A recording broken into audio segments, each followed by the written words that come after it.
Thank you everyone for making the trip and making the time to be here. Classmates, congratulations.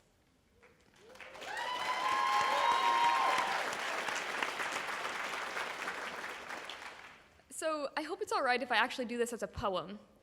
I want to talk about a question, the question, of what we'll do after university. This question is causing a lot of anxiety, and I know because my mother actually did her doctoral research on this very topic. But this all gets a bit intense for a celebratory time, so I'll try to overcompensate by making it all rhyme. So families, guests, faculty, if I can offer you a task, there's one simple question you should try not to ask. You know that the future gives us trepidation, but it seems the go-to question in every conversation. Ask anything profound, our answers won't be frugal. Universities exist for questions we can't Google. But approaching graduation, all good questions fade. Goodbye epistemology, just one question remains. It's 9 little words that punch above their weight. It's what are you going to do when you graduate? I think what you're asking is what we'll do for work. If we're no longer in school, it's get to work, get to work. Well, get to work starts to sound like go party to me. Get to work, to work, to work, to work, to work. See?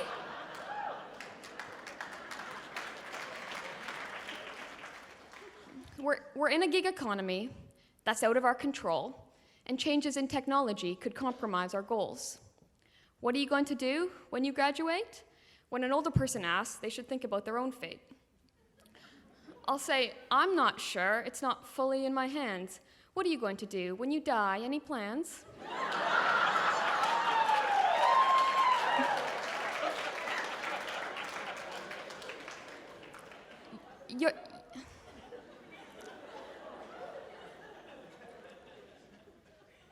Your question implies that a normal path should be high school, university, career, 1, 2, 3. In 2019, we must change this expectation. We don't often go directly into a vocation. I know this to be true, that we don't go 1, 2, 3, because this was the topic of my mother's PhD.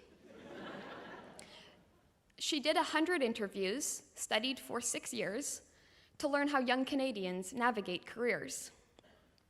She found that we meander from school to work, then back, try French, then economics, then yet another track. 70% of us will pursue a next degree, but a master's and a doctorate are still no guarantee. University-level jobs are a bit overrun. There are 4.7 people competing for each one. Most people in the research did build good careers, just not quite what they had planned, and it took about 5 years. Others said work it paid the bills, so they could help at home and help next door. And if that's not as good as a good career, I'm not sure what we're living for. I hope it can be helpful for us to talk this through. Remember our reality when you ask us what we'll do. The stress around that question cannot be ignored. We might jump into a job we hate or degrees we can't afford. And if you're happy with our answer, you should start to pry. Consider if we've made that choice just to give you a reply. Now, you have a right to ask the question, even if we hate it. You want to know our plans, but perhaps you could reframe it. Maybe you could ask, can we help you navigate? Or what are you exploring when you don't know what awaits? If you start to ask the question, it might not be too late. What are you going to do when you gradually get some work experience in a field that might not relate? Or ask us any questions on ethics, art, or liberty. That's why we went to King's, but used all of Dal's facilities. Including this one. Yes, we got the benefit of the school with larger specs, although if anyone conflates us, we get touchy, like Quebec. Or ask about our slang. What is awesome sauce? Ask us if you've seen us dance to teach you how to floss. Ask us how we'll vote and elections in the mix. Ask what keeps us up at night and what we want to fix. We've got a president to handle, a climate to repair. Maybe one day Trump addresses the orzo layer. The orzo layer? Is the sky made of pasta? He might have this impression, so we better act faster. We're updating our standards on language, love, and race. We're questioning what beauty means. We're all about that base. Yet somehow on careers, an old idea pervades. We expect a simple path, and some interns still aren't paid.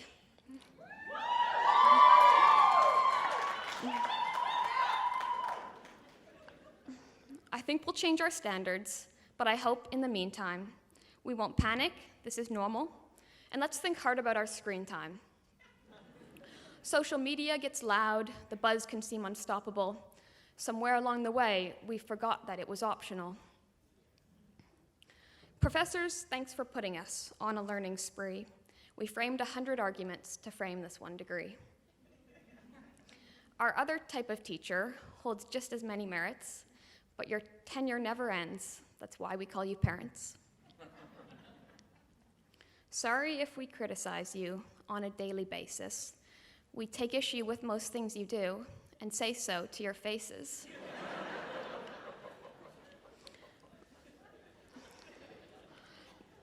Thanks for teaching us to get along with friends, sisters, brothers. Without you, we would not be here, or we'd be here hitting each other.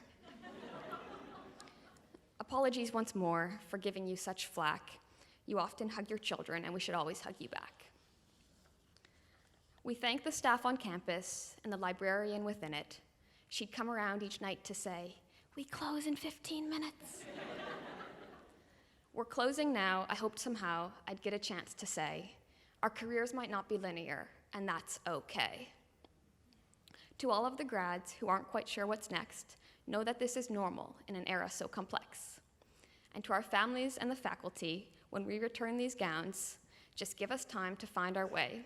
We will not let you down.